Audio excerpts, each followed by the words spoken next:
Bom dia, boa tarde, boa noite, pessoa queridinha, bonitinha, agradável e todos os inhas que podem ter que são bons, todos eles podem ser seus. Nós estamos aqui, graças a Deus, felizes, muito contentes, gravando pela segunda vez a nossa escola dominical online. E se você tem nos acompanhado desde o início, você sabe quem é que está do meu lado. É a Glauce. E se você sabe, ou melhor, se você não sabe, ela que iniciou com a gente a nossa primeira escola dominical online. Eu sou o Daniel. Hoje eu não tenho nenhum bonequinho, mas tem aqui uma plaquinha muito legal do Rock and Roll. Beleza, galera? Hoje nós vamos para a nossa 8ª lição da escola dominical online e da revista, se você quiser nos acompanhar, nós vamos para a lição 9, Samaritana, a mulher do coração sedento. É uma passagem um pouco conhecida, mas tem alguns detalhezinhos aí históricos e bem interessantes para a gente ficar antenado. Show? Glaucio, me ajuda com a leitura bíblica, por favor? Vamos lá, galera. O texto bíblico é João, capítulo 4, e a leitura completa vai do versículo 1 ao 42. Só que a gente vai pegar só alguns versículos aqui chaves para que a gente possa se situar na leitura. Então, a partir do verso 3, acompanhe aí. Deixou a Judéia, retirando-se outra vez para a Galiléia, e era-lhe necessário atravessar a província de Samaria. Chegou, pois, a uma cidade samaritana, chamada Sicar, perto das terras que Jacó dera a seu filho José. Estava ali a fonte de Jacó. Cansado da viagem, assentara-se Jesus junto à fonte, por volta da hora sexta. Nisto veio uma mulher samaritana tirar água. Disse-lhe Jesus: dá-me de beber. Verso 9. Então lhe disse a mulher samaritana: como sendo tu judeu, pedes de beber a mim, que sou mulher samaritana? Abre parênteses. Porque os judeus não se dão com os samaritanos. Treta. Fecha aí esse parênteses, hein? Replicou-lhe Jesus: se conheceras o dom de Deus e quem é o que te pede, dá-me de beber, tu lhe pedirias e ele te daria água viva. Lá no verso 19 agora. Senhor, disse-lhe a mulher, vejo que tu és profeta. Nossos pais adoravam neste monte, vós, entretanto, dizeis que em Jerusalém é o lugar onde se deve adorar. Disse-lhe Jesus: mulher, podes-me crer que a hora vem, quando nem neste monte nem em Jerusalém adorareis o Pai. Verso 23, mas vem a hora e já chegou em que os verdadeiros adoradores adorarão o Pai em espírito e em verdade, porque são estes que o Pai procura para seus adoradores. Lá no verso 27, neste ponto chegaram os seus discípulos e se admiraram de que estivesse falando com uma mulher. Todavia nenhum deles lhes perguntou: por que falas com ela? Quanto à mulher, deixou o seu cântaro, foi à cidade e disse àqueles homens: vinde comigo, e vejo um homem que me disse tudo quanto tenho feito. Será este porventura o Cristo? Saíram, pois, da cidade e vieram ter com seus próprios olhos. Verso 42. E diziam à mulher: já agora não é pelo que tu disseste que nós cremos, mas porque nós mesmos temos ouvido e sabemos que este verdadeiramente é o Salvador do mundo. Gente, a pergunta que não quer calar. Daniel, por que judeus e samaritanos não se dão bem? Treta, porque rolou treta, confusão. O que acontece? A gente vê isso até no Bom Samaritano, né? Quando vai falar sobre o Bom Samaritano, a gente está falando sobre uma pessoa ali que tinha dificuldade ali com os judeus. Mas por que dessa dificuldade? Na verdade, era para ser tudo um povo só. Mas Israel é dividido em duas partes. O reino do norte, que a capital é Samaria, e o reino do sul, que a capital é Israel. Não, nada a ver, irmão.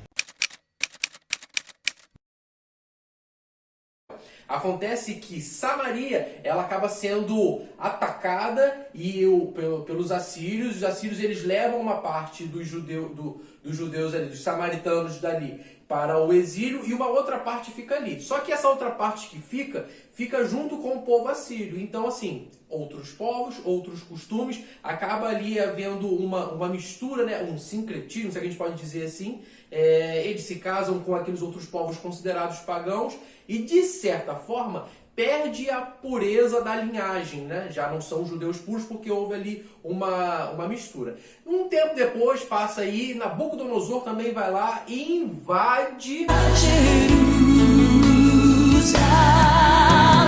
e leva eles cativos para a Babilônia, um cativeiro que, se eu não me engano, dura por 70 anos. E depois que acaba esse cativeiro, eles voltam e, através do decreto do rei Ciro, se eu não me engano é esse o nome, se eu tiver errado depois eu vou corrigir aqui embaixo, eles começam a reconstruir o templo. Só que os samaritanos olharam e falaram assim, nossa, esse povo também é o nosso povo, vamos ajudar a reconstruir esse templo. Enquanto eles chegaram, falaram assim, não precisamos da sua ajuda, porque vocês são um povo que é misturado, vocês não são mais puros, vocês têm costumes pagãos entre vocês, nós não queremos a ajuda de vocês. Os samaritanos ficaram muito chateados e muito bravos e ali tentaram impedir a construção daquele templo. Sei que essa dificuldade, essa disputa, ela vai crescendo, até o ponto que um governante judeu lá, ele, se eu não me engano, se eu não me engano, deixa eu ler, João Hircando. Ele vai lá com o seu exército, ele auxilia ali o povo judeu, eles conseguem vencer uma guerra, e ele vai lá e destrói o templo que os samaritanos construíram no Monte Gerizim para adorar a Deus. Aí declarou-se toda a confusão. Através dessa situação aí de conflito, já os laços eles foram rompidos, os que já estavam difíceis de se estabelecer, já estavam rompidos ali e ficava naquela assim, onde eu adoro Deus é o local ideal, onde eu adoro Deus é o local ideal, e nunca houve ali um consenso. Então toda vez que a gente falar na Bíblia sobre judeus e samaritanos, a gente está falando sobre um povo que tem uma rivalidade. E aí o que acontece no contexto bíblico? Jesus precisava ir para a Galileia. Só que os judeus não falavam com os samaritanos, eles nem queriam ver, eles nem pisavam em Samaria. O que eles faziam? Para ir para Galiléia, você vai dar uma olhada agora no mapinha que vai estar na tela, eles vão dar uma volta enorme, uma volta que acrescentava aí praticamente de 2 a 4 dias de viagem, porque eles não queriam passar por dentro de Samaria. Mas Jesus queria chegar na Galiléia, não se importou com essa questão cultural toda e passou por Samaria. E aí um outro detalhe interessante, e depois a Glaucia vai trazer mais uma visão sobre essa questão, é que Jesus, um homem judeu, ele encontra com uma mulher samaritana. Beleza, outro conflito. Se você já assistiu às nossas aulas sobre as discípulas de Jesus, você vai se lembrar bem que as mulheres elas eram bem marginalizadas.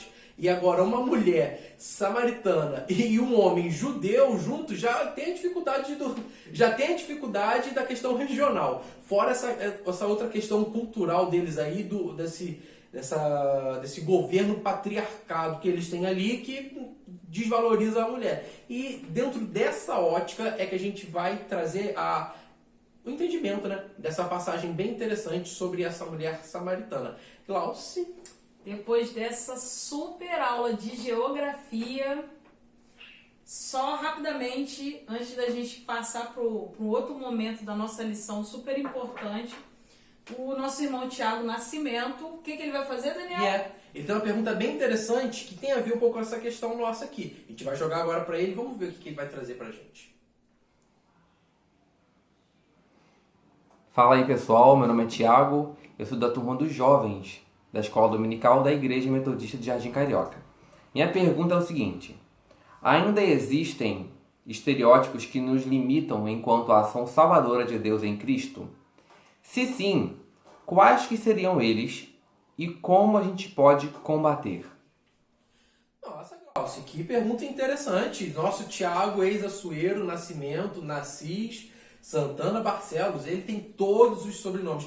Legal essa pergunta interessante. Vamos até repetir ela aqui. Existem estereótipos que fazem... Não, ainda existem estereótipos que nos fazem limitar a ação salvadora de Deus em Cristo? Ainda existe nos dias de hoje, será, Adriano? Nessa leitura aí, parece que Cristo ensina alguma coisa diferente. O que a gente entende aí, Glaucia? Vamos lá. Como o Daniel falou na explicação, né, sobre a questão ali de território, né, dos povos, essa mistura, esse conflito, é muito interessante, João, quando ele destaca aqui no verso 4, dizendo que era necessário atravessar a província de Samaria. Cara, No relógio daquela mulher não tinha nada marcado, na agenda dela lá não tinha nada marcado. Mas na agenda de Jesus havia uma necessidade de naquele dia ele passar por aquele lugar. E aí a gente entende, né, através da história da mulher samaritana, porque a Bíblia não dá um nome a ela, como o Daniel falou, né, nas lições anteriores aí que a gente passou, que a Ellen teve aqui contribuindo, né, as mulheres elas não eram vistas na sociedade, elas não tinham um lugar, né, uma representatividade. E aí vem um judeu num encontro com uma mulher samaritana, a Bíblia não menciona o nome dela, mas a história dela se perpetua, né? E aí a gente vai aprender com o exemplo dessa mulher o que esse encontro, né, que estava não nos planos dela, mas nos planos de Jesus, gerou na vida dela e qual foi o impacto que isso gerou naquela sociedade e qual é o impacto que pode trazer para as nossas vidas ainda hoje. Sabe, o interessante da história da mulher samaritana é que quando Jesus ele chega ali, ele se senta naquele poço, né? Ela vem para retirar água e a palavra vai dizer ali no verso 6, né, que era por volta da hora sexta. Daniel, qual é mesmo a hora sexta? Se eu não me engano, a hora sexta é como diz o outro, meio-dia da tarde. Então ali por volta de meio-dia, né, talvez aí dentro de uma expectativa, né, de um costume local, de uma realidade, vamos falar aqui, vamos contextualizar, né, vamos contemporaneizar. Rio de Janeiro, Rio, 40 graus. Meio-dia em Bangu no verão. Pronto. Meu Deus! Pronto, aí ó, pra você ter uma noção. Como diz Tava o pastor quente. Lélio, né? Meu Deus! Tava quente. Pensa, se ela estava se dirigindo para aquele poço justamente nesse horário, sabendo que ela era uma mulher que com um histórico aí, né, sentimental meio conturbado, uma vida meio estranha, Um pouco né, frustrado. uma coisa meio obscura, Namoradeira. né? Meu Deus! Então assim, ela estava indo ali, nos dá esse entendimento, né, a palavra, num momento em que talvez pouquíssimas pessoas estariam circulando naquele horário. Por que será? Será que alguém apontava o dedo para ela? Será que alguém julgava? Será que alguém condenava? Será que tinha gente com pedra lá esperando? Então ela vai nesse lugar, nesse poço, só que aí há uma grata surpresa. Um homem sentado, um homem judeu sentado, que pede a ela água. E ali a gente vê que começa-se um diálogo e um ponto muito importante que eu gosto assim de pensar para a gente destacar é que a mulher samaritana ela era comunicativa. Sim, porque quando Jesus aborda aquela mulher e ela não sabia ainda quem era aquele homem, mas ela abre espaço para um diálogo, para uma comunicação. E a gente vai ver que essa qualidade, essa característica, lá na frente, traz resultados que são benéficos para o reino, para aquilo que é propósito do Senhor. Né, Daniel? Isso aí. Isso é bem bacana. A gente vê essa questão desse diálogo, porque não era comum um homem conversar com uma mulher. Mesmo que fosse a sua esposa, existiam procedimentos, assim, conversar com uma mulher em público, existiam procedimentos para que isso pudesse acontecer. Agora, com uma estranha, ainda mais assim, homem e mulher, pô, beleza, já tem uma barreira grande aí cultural. Agora, a barreira regional também era muito grande. E a gente vê aí Jesus rompendo, né, paradigmas, quebrando conceitos culturais, passando por cima de tradições para se aproximar daquele que tem esperança, daquele que está oprimido, daquele que está frustrado. Então Jesus ele rompe. E até interessante, né, que antes de Jesus se aproximar dessa mulher, você vai ver no capítulo, se eu não me engano, capítulo 3, ele está com Nicodemos. Então assim, são pessoas completamente diferentes em relação ao contexto social, o contexto deles ali, e Jesus ele traz o auxílio para essas pessoas. Então você vê Jesus ele se encontrando com essas pessoas e modificando histórias, modificando vidas. O que é assim apaixonante é como Jesus ele trata o ser humano. Nós somos tendenciosos a sempre olhar defeitos. Só que Jesus ele sabia, ele conhece tudo, ele sabia da vida dela. No entanto que quando ele fala assim, vai lá e chama o seu marido. Qual é a resposta? Foi uma pegadinha, né? Foi uma pegadinha. Né? Não, eu não tenho marido. E é uma outra característica que me chama muita atenção, a honestidade dela. Ela podia omitir. Sim. Então assim, poxa, olha só, ela é comunicativa, porque ela abriu ali o espaço para o diálogo. E ela é honesta com relação aos sentimentos, à vida dela particular. Então assim, a partir desse momento, né, ela abre a vida dela para esse momento que se apresenta dentro desse diálogo. Ela está sendo honesta, ela está sendo verdadeira, e é isso que Jesus gosta.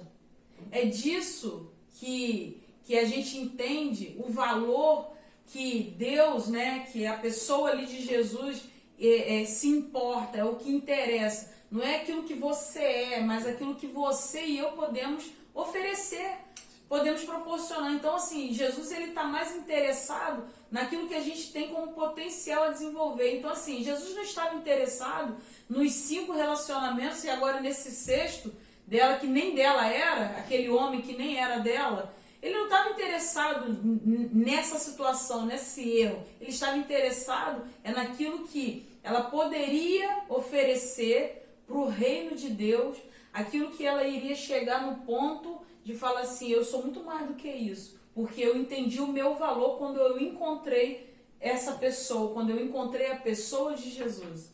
Não, isso é bacana, essa questão dela externar, né, eu não tenho marido. Você vê que antes de Jesus falar sobre a própria condição de casamento, ele oferece o que para ela? A água da fonte eterna, a água da vida eterna, a água viva.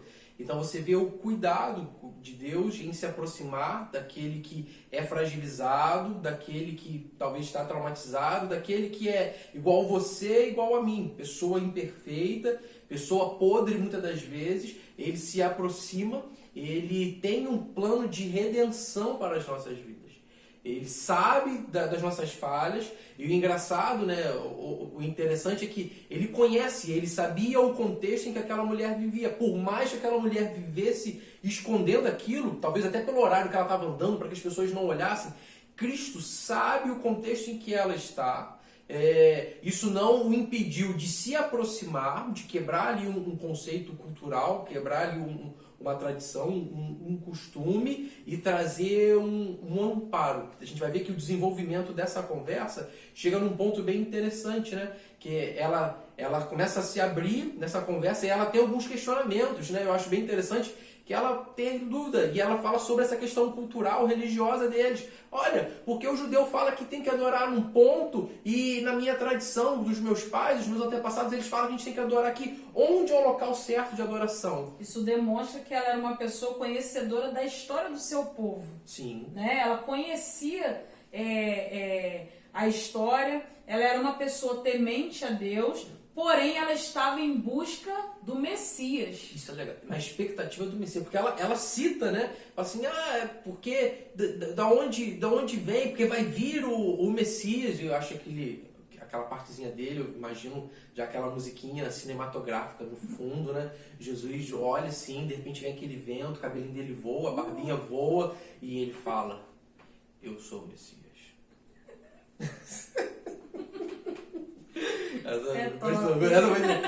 Ministério de arte, ó. E arte purinha. Eu sou o Messias. Mulher corajosa, uma mulher sincera, uma mulher que demonstrou uma fé sem constrangimento, tirou ali suas dúvidas, né? Se encontrou.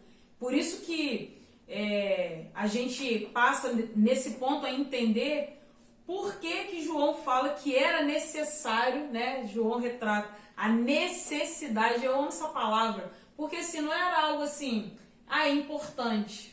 Porque uma coisa é importante, outra coisa é quando aquilo é necessário, né? A água, ela me é necessária. Ela não é só importante, é necessário para que todo o meu corpo flua, no entanto que, né, 70% do nosso corpo é água. Então a água não é importante, ela é necessária. Era necessário para Jesus passar ali naquele lugar, ter um encontro com essa mulher e oferecer não mais aquela água que ela ia buscar todo dia ao meio-dia, mas oferecer a água, né, viva, a verdadeira água, que era ele, o próprio. Então, assim, chega nesse ponto da conversa, Daniel, em que, além dessas características que saltam, por nós entendemos que ela conhecia a história do seu povo, então a mulher era adoradora. Ela adorava a Deus, ela temia a Deus, ela sabia, Sim. né? Portanto que a palavra diz que ela adorava naquele monte que os seus antepassados adoravam. Então, assim, adoração, algo importante, necessário para as nossas vidas. Compreendo também como necessário, mas será que a gente tem a definição sobre o que é adoração de fato? Hoje a gente vive num cenário gospélico. Gospélico. A gente vive num cenário gospélico da vida aí, que a gente às vezes acaba confundindo o que é adoração, né? E isso é muito ruim, porque quando eu não consigo definir, de certa forma, o que é alguma coisa, eu acabo, para quem não consegue compreender para onde vai, qualquer lugar se torna um caminho a seguir. E a gente às vezes até confunde muito a adoração com o ambiente de igreja. A minha adoração é quando eu ouço louvor, né? E tem a questão desses worship, né? Que é até a questão mesmo de adoração. E a adoração, necessariamente, ela não é um estilo musical. A adoração não é necessariamente o que eu vivo dentro da igreja. O que eu vivo na igreja é uma adoração, mas a minha adoração não se limita a esse ambiente do templo, né? Ali. Ele transcende isso. A adoração é a minha vida, é o meu cotidiano. Jesus Cristo, ele... nessa dúvida dela sobre onde ela deveria adorar, qual local seria exato para ela poder adorar, Jesus Cristo, ele transcende isso. E aí eu me recordo até do pastor Lélio, né? E ele costuma dizer que os nossos cultos, eles não acabam, eles são pausados. Pausados porque da igreja até a minha casa, ele dá uma pausa ali e eu vou continuar ali, ó, de sair da porta, sair pela porta da igreja, ali continua também a minha adoração, tirei do pause. A minha adoração é onde eu estou, é o que eu estou fazendo, é o meu reconhecimento, não o meu, né, mas eu reconhecer quem é Cristo na minha vida, entender ali a soberania, o poderio de Deus e venerá-lo, entendeu? Em prestar culto, em elogiá-lo, em dizer palavras lindas, em compreender que a autoridade sobre todos, sobre tudo, é do Senhor Jesus Cristo. Adoração, como você falou, né? É estilo de vida. Eu não tem como eu desassociar a minha conduta, né? Aqui eu sou uma coisa, ali eu sou outra. Agora eu vou adorar aqui, agora eu vou... Não, estar no templo, né, é muito bom. Daniel fala e eu me lembro de grandes experiências, de grandes momentos em que eu me entreguei totalmente em adoração ao Senhor, dentro da igreja, dentro do ambiente físico, e foi bom, foi maravilhoso. Mas eu tenho momentos também que são assim, sabe, que estão na minha memória de momentos assim, que eu estava lavando uma louça, que eu estava fazendo alguma coisa e eu parei para ouvir uma canção porque eu senti o Espírito me tocar e eu parar tudo para oferecer aquele momento em adoração. Faz parte do nosso ambiente, faz parte da nossa vida, nós sermos adoradores. E a mulher samaritana, ela já tinha essa característica. Só que Jesus, ele queria apurar mais isso nela, queria melhorar e tirar logo essa dúvida dela de que a questão da adoração não estava associada a um espaço geográfico, ou porque tinha que ser no monte, ou porque tinha que ser em Jerusalém. Ele vai dizer lá no verso 23, João vai dizer assim, Jesus liberando a seguinte palavra: mas vem a hora e já chegou, em que os verdadeiros adoradores adorarão o Pai em espírito e em verdade, porque são estes que o Pai procura para seus adoradores. Jesus achou então ali uma verdadeira adoradora? Com certeza. Se a gente olhar para uma questão de estereótipo, e aí é bem interessante a pergunta até que o Tiago traz, né? Se ainda existem estereótipos que limitam a questão da salvação. Se a gente pensar, imagina num Cristo com preconceitos, ele nunca entraria em Samaria, porque ele poderia tomar surra ali dentro de graça. Jesus sabia que ele poderia arrumar uma encrenca. Isso aí era batata, isso era fácil. Jesus gostava de viver perigosamente? Ele viveu, né? Ele é underground. Jesus, ele é muito bom nessa situação. Essa própria questão do estereótipo limita muitas das vezes a gente. A gente limita a salvação a um irmão. Esse irmão não pode ser salvo porque ele está com o cabelo desse jeito. A gente cria estereótipos de adoradores, de crentes, estereótipos que merecem salvação e que não merecem salvação. Enquanto Cristo, ele simplesmente alcança a todos, principalmente os que estão à margem. E isso é uma lição para a gente muito grande, porque, infelizmente, é uma falha nossa como igreja, de esquecemos muitas das vezes de enxergar os que estão à margem. E olhar para eles é entender, olhar para eles é ver o reflexo de um Deus criador, olhar para eles é olhar e enxergar a extensão do amor de Deus. E muitas das vezes nós negligenciamos isso. Talvez numa leitura, né, talvez até uma leitura atualizada sobre a questão do bom samaritano, quando tem ali o rapaz que ele é roubado, que ele toma surra, que ele está no chão, e na narrativa que Jesus traz, ele diz que pessoas do templo, pessoas do vínculo religioso, sacerdotes, levitas, eles passam e vê e não se compadecem daquela situação. Por causa de uma questão talvez de estereótipo, talvez por causa de uma questão, olha o meu perfil, olha o meu título, olha o meu status, eu não tenho tempo para adorar a Deus me preocupando com quem está à margem. E Cristo, ele rompe. E até é tão bacana que você vê, os discípulos estavam com Cristo o tempo inteiro, né? E quando eles chegam, eles ainda se escandalizam com a situação. Falam assim, caraca, ele está conversando com a mulher samaritana! E Jesus, ele não se importa com as barreiras que nós criamos. Ele rompe essas barreiras para mostrar que o amor dele é extensível a todos. Todos. Todos é você, eu, ela. Todos. Aqueles que a gente considera até como improváveis. Aqueles que a gente diz que vai para o inferno quando está no carnaval. Aqueles que talvez estão em locais ou lugares que a gente se escandaliza. Eles são alcançados também pelo amor de Deus. E muitas das vezes, através das nossas vidas. Somos a extensão do amor de Deus para essas pessoas. Então, aquele que está à margem precisa ter um cuidado especial. Sabe, Daniel, isso aí que você está falando é assim, essencial para aquele que quer ser realmente o pequeno Cristo, né? O cristão, o seguidor. Porque esse evento, né, de Jesus com a samaritana nos faz perceber que assim, Jesus ele rompe com costumes e tradições e vai até aquele lugar para demonstrar que o evangelho ele é superior a isso. O evangelho que ele vem apresentar é um evangelho de inclusão e não de exclusão. O evangelho ele inclui pessoas. Essa é a intenção. Então, ele rompe ali com a barreira cultural, né, com costumes, com tradições, para apresentar o Cristo, o Filho do Deus vivo, literalmente na vida daquela mulher. Então, muitas vezes a gente espera uma condição ideal, né? A gente espera romper com padrões sociais para fazer algumas coisas, e quando na verdade a gente só precisa às vezes mudar a rota. Sabe? E aí, enquanto o Daniel falava, me lembrei aqui do momento aí recente que a gente está vivendo, que tem muito a ver com isso. Acho que é o George Floyd, né?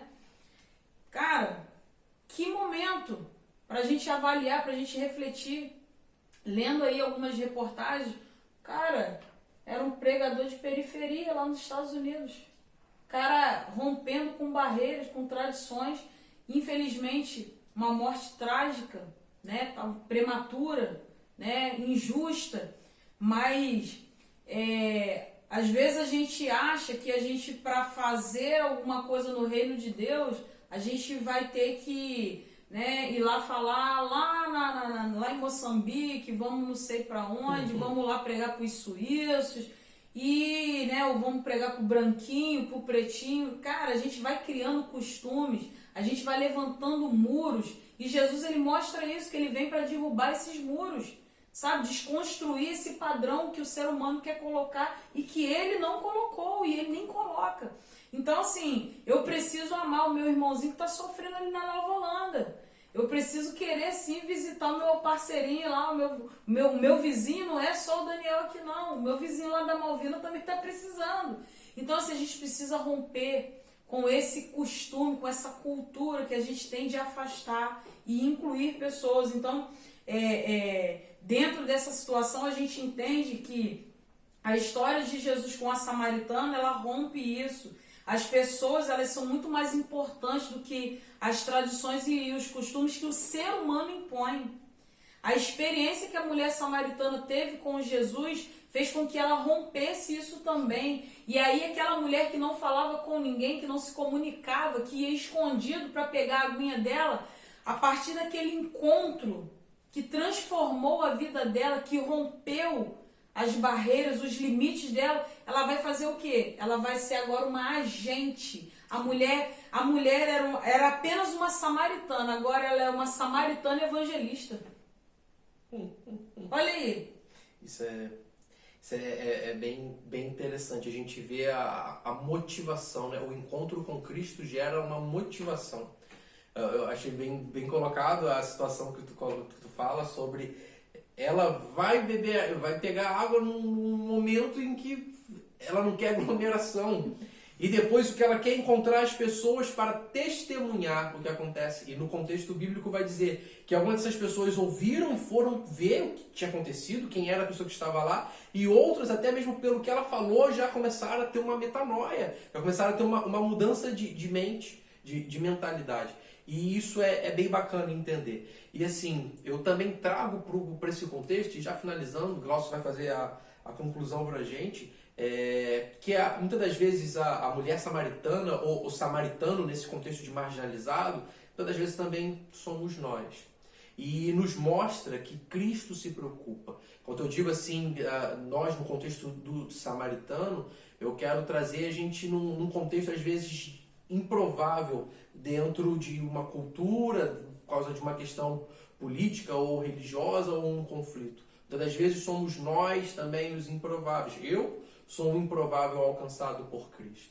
E eu preciso compreender que Cristo, ele rompe, né, essas barreiras, ele quebra esses muros para poder me fazer participante do reino dele, da salvação. Ele não cria limites, ele não cria barreiras, ele simplesmente me estimula, me motiva a caminhar. Talvez você é um marginalizado. E o Senhor, não sei qual o que você tem sobre entendimento religioso, não sei o que você compartilha sobre fé ou ideologia, mas talvez é você o que está fragilizado nesse contexto todo. E Cristo, ele quer modificar a sua história, não quer olhar os teus delitos em si. Ele quer modificar a sua história. Mas talvez o marginalizado é aquele que está ao seu lado.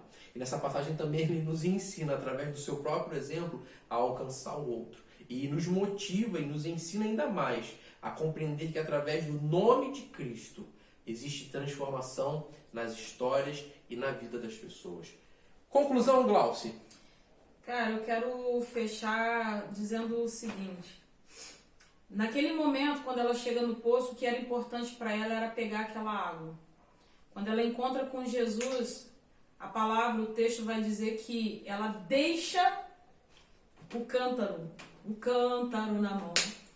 Ela deixa o cântaro e imediatamente vai anunciar a transformação que ela viveu, a experiência pessoal dela, ela vai compartilhar para que outros sejam alcançados. Isso é extraordinário, porque o nosso testemunho, ele pode sim levar outras pessoas a terem a sua própria experiência com Jesus. E eu quero me encerrar fechando com a frase de John Wesley. Poxa, nossa tradição. Que tem tudo a ver com essa lição, com a experiência da mulher samaritana. A frase do nosso irmão John diz assim: A conversão tira o cristão do mundo. A santificação tira o mundo do cristão. Aquela mulher chegou e o mundo estava dentro dela. Mas a partir do seu encontro, da sua experiência pessoal com Jesus, a santificação tirou o mundo de dentro dela e fez dela uma verdadeira cristã. Eu vou fazer uma fotinha aqui bem legal sobre essa palavra, samaritanos. Provavelmente você vai ver o Thanos aí. Tava pensando nisso, eu tive que colocar isso. Me perdoe, irmãos, é mais forte. Sei que o momento é sério, mas eu não consegui resistir. Galera, a gente está encerrando aí uma aula com a graça de Deus e quero te motivar a continuar participando, a compartilhar esse conteúdo, a continuar orando pelas nossas vidas. É cansativo, porém é prazeroso. Quando a gente vê os comentários, a gente percebe a adesão de vocês.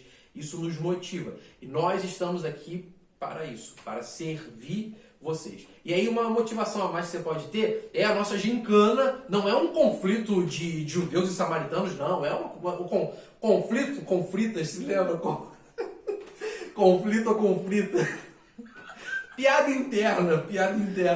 Mas assim, é muito saudável esse conflito que a gente tá tendo na gincana. E se você tá vendo lá, cara, tem gente que tá lá embaixo, que tá por cima, tá mudando. Rapaz, toda hora tá mais empolgante. Ó, você que gosta de futebol, saiba que o futebol até o exato momento ele não tá passando na TV. Tá melhor que o Brasileirão. Mas, a nossa escola dominical tá passando aí, pode ser no seu smartphone ou na sua TV. Então, acompanha aí. Tá mais envolvente que o final de Libertadores. Então vai lá, se você participa de uma equipe, sua equipe está perdendo, filhão, filhona, a culpa pode ser sua. Divulga o conteúdo para as pessoas, faz o dever de casa para vocês poderem ganhar uns pontinhos a mais aí e depois, ó, Osana nas alturas.